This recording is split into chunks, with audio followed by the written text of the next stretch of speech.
All right. So here's the situation. I talked with Apollo, and he wants. He explained to me that obviously we all know somewhat the difference between an autocratic and a democratic leader, and it's pretty simple. I'll just give a quick overview. An autocratic leader is where someone takes over and does everything, makes all the decisions, and just gives out straight orders. The democratic leader is one who works with his people and goes in and asks opinions, and they all weigh out their opinions and they try to come up with the best solution. In the scenarios we have been working in the last couple of days, I have somewhat been the autocratic leader, and especially because of the whole situation being so drastic with the 21st. And there was an idea here that Tutana had poised of voting in the autocratic leader, and it was going to be Anna. And so it was sort of we're all off balance on who's the autocratic leader. However, that put aside, we're in a situation where it's not an autocratic leader situation. I had taken the leprechaun for safety precautions in a sort of emergency role type situation, much like the autocratic role. And I had placed him in a container which keeps him unconscious.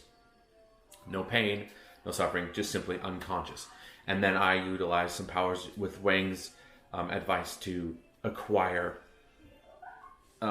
anything that connected this leprechaun to Tanako. I'm not sure if I'm pronouncing it right. Anyways, it yielded results which you have seen in the last couple of videos. The issue here is there's still some unanswered questions here. The Mother Goddess's incarnation has feelings and is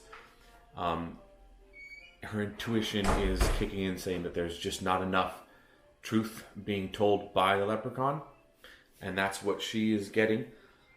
And because of that, we're not sure if we can fully trust the leprechaun if we release him. So the question is, there's two ways to solve this issue. The first one is to have Knight's incarnation come to Florida and force him to speak,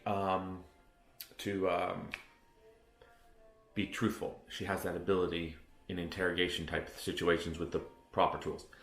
I don't care for that one because it's a learning curve right now. We don't know how to do it. We've never done anything like that before, and it could take a lot of effort and money on all of our parts. The second option is somewhat easier, but I still have to verify it. And I'm going to do it on camera here. I'll pause the camera, go get the information and come back. And what it is that I will go ask the giants what it would cost us to have them interrogate him. As long as it's not an interrogation that is painful and violent, because so far he's vindicated himself in most of the scenarios. If anything, his reasoning at this point for not being truthful is probably out of fear of Tanako or Damien. If that's the reasoning at this point. It doesn't sound so far at this point that he's malicious in what he does. However, we need to be sure, and that's understood, and Apollo wants us as a group to decide these things. So let me pause the camera here, or get it set up so that I can go out and ask the giants if they're out back still. If they're not, then I have to drive down.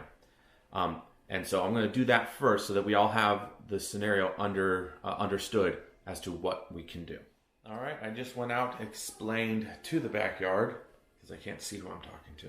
So I just talk into the backyard, our situation. Just basically that we want to know what their interrogation techniques are like, and as a possibility of needing their assistance in an interrogation that we are willing to pay for.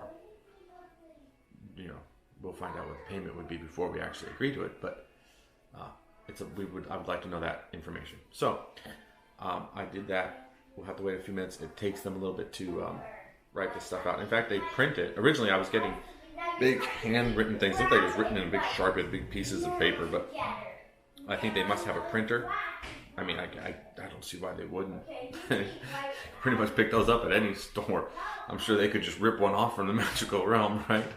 Anyways, so they print out stuff now, and then they slide them under the door for us. So let's see how this goes. I'll be back as soon as they send the letter. So, all right. So letter. Okay.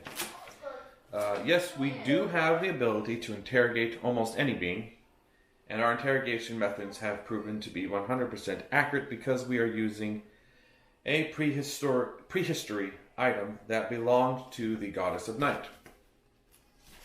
This means that it is infallible. That's a word to say. And for interrogation purposes, this is ideal, and this is one of the reasons why we giants are able to boast in our accurate interrogation methods. They always print everything like, oh, they switched over to something else. Anyways, it prints them all big. The other ones that I was getting hand ones were huge, so I think this is maybe like their smallest print. Probably is what it is. I guess they're trying to be courteous to us who don't have those kind of eyesight. All right, so that's a yes on that. They didn't tell me how much it would cost, so I'm going to go and ask for cost. So we have the cost. That sounds good. I mean, it's accurate, and they're using a prehistory item, so it doesn't sound like, because I asked them, is it there's going to be pain involved, etc. They obviously isn't, because it's using magic and prehistory items. So that's good to know. I'm going to ask them price then. All right. Okay, hold on a second here. I got it back from them here. For this scenario, we would do it for free.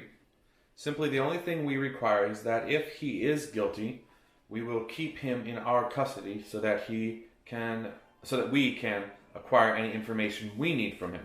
If he is not guilty, we will release him and he will be returned to you. Let me go quickly. I'm going to head out there right now. Quickly ask about the pain level of it. We'll see what they say. All right, while we're waiting for their response, Apollo had brought up earlier that he wanted me to be very clear on how this all works. So, as I said before, we're doing a democratic view at this point because this is a scenario that's not time sensitive.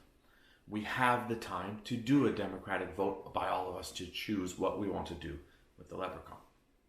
Well, the issue here now is that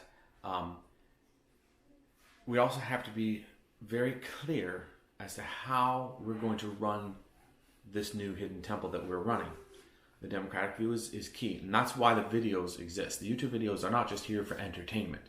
These are so everyone has the knowledge of what's going on so they can have input. In fact, that's the whole point of even getting basic information from Tutana when we had originally brought it to him.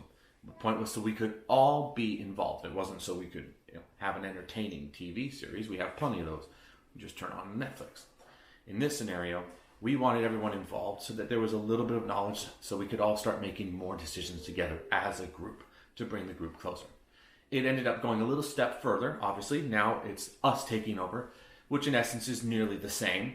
It's just more responsibility in the sense that we have to plan things a little bit more, and Tutana's method of doing things is not around, which is fine. But we do have to remember that whatever we're doing as a group now. And we also have to remember that we have to respect each other. And this is something Apollo really wanted to stress. We have to respect each other's powers. And not necessarily the accuracy of each other's powers. But we have to respect the fact that when someone says that it came from their powers, and they like, for instance, the Mother Goddess is feeling that there's something off in this scenario, those feelings have to be respected, even if they don't come true. It's not for us to judge her feelings. It's for her to judge her own. And the same with Night, Dream, myself, and Beauty. For me, it's when I do my forecastings. I have to be very clear at when I forecast it, so what my options are and what my forecasting are. It's really not up to you guys to figure out my forecastings as to what I'm doing, because you really can't know from the outside. The same with Beauty. When she does her power creation, it's not for us to judge how she does them.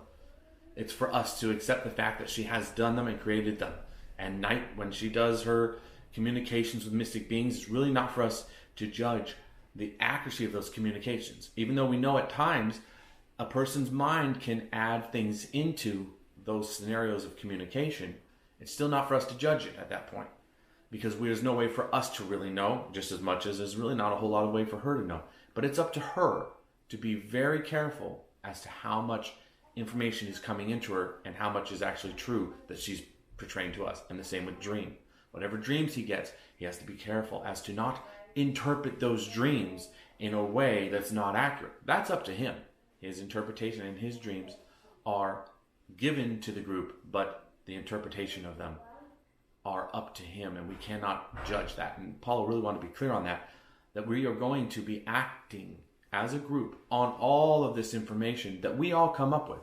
It's not a simple thing to think. If you think about it, there's a lot of responsibility on that. Individually, we must all be careful, and Apollo really stressed that with me. So it's been easily long enough. They get back rather quickly.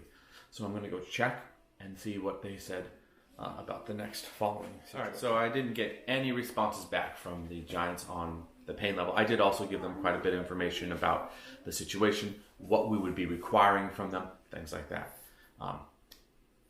I'm just assuming the reason why they're not talking about it is because they don't want to talk about the fact that it is very painful. I'm sure it is. Why it's so accurate. Yeah, that's probably why it's so accurate. So we have to, as a group, come to consensus as to whether we believe this leprechaun or not. Because the truth is, if we let him go, we have to be confident that, or we have to really believe him. Because if we let him go and he is working with all these guys in the World Bank, the World Church, then, we're in trouble. But if we are confident, and we do feel as a group that those letters were enough to vindicate him, then we're fine. But we have to make that decision, and we all have to decide how we're going to go about it. So this is something, like I said, what Paul really was trying to stress to me was the importance that this is what we all wanted, was to be able to all be a part of this and make these decisions. The knowledge that we're getting, again, it's not obviously for entertainment. I mean, who wants to have to deal with all these stressful situations? That's definitely not for entertainment. Right, we know YouTube's, Netflix is for that, right? So we're going to go ahead and post this on the web, post this up there so everybody can see it. And then I'm going to wait for everybody to send me, just text me, yes or no. And then I will just tally up, and the majority of the vote wins in this scenario. So we decide, each one of us, where we're going to go with this.